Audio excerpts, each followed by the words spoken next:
அனைவருக்கும் அன்பு வணக்கங்கள். நான் ஜேஎஃப்எம் லலிதா பேசுகிறேன். உங்கள் எல்லாருக்கும் தெரிஞ்ச ஒரு குட்டி கதை தாங்க. ஒரு இதய நோயாளி ஒரு ஆஸ்பத்திரியில் அட்மிட் ஆகியிருந்தாங்களாம். அவங்க பெட்டுக்கு பக்கத்தில் ஒரு மரத்தில் டெய்லி இலைகள் உதிர்ந்துக்கிட்டே இருக்குமா. நம்மளுடைய வாழ்க்கையும் இப்படி தான், நம்மளுடைய வாழ்நாளும் இந்த இலை மாதிரி உதிர்ந்துக்கிட்டே தான் இருக்குது. இதில் கடைசி இலை உழுகிற அன்னைக்கு நம்மளுடைய வாழ்க்கையும் முடிஞ்சு போயிடும் அப்படின்னு சொல்லி அவங்க ஒரு தவறான எண்ணங்கள் வச்சுருந்தாங்க. ஆனால் மறுநாள் காலையில் எழுந்திரிக்கும் போது ஒரே ஒரு இலை மட்டும் அந்த மரத்தில் விழுகாமல் அப்படியே இருந்துச்சான்.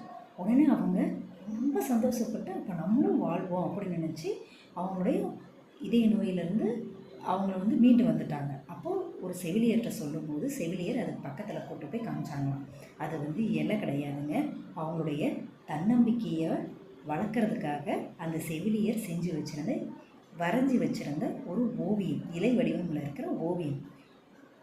இதுலேருந்து என்ன தெரியுதுங்க, தன்னம்பிக்கைங்கிறது ஒரு மனிதனுக்குள்ளே வந்துட்டால் உடல் என்னங்க உலகையே வென்று காட்டலாம். தன்னம்பிக்கையை மட்டும் எது வந்தாலும் இழக்கவே கூடாதுங்க. நன்றி, வணக்கம்.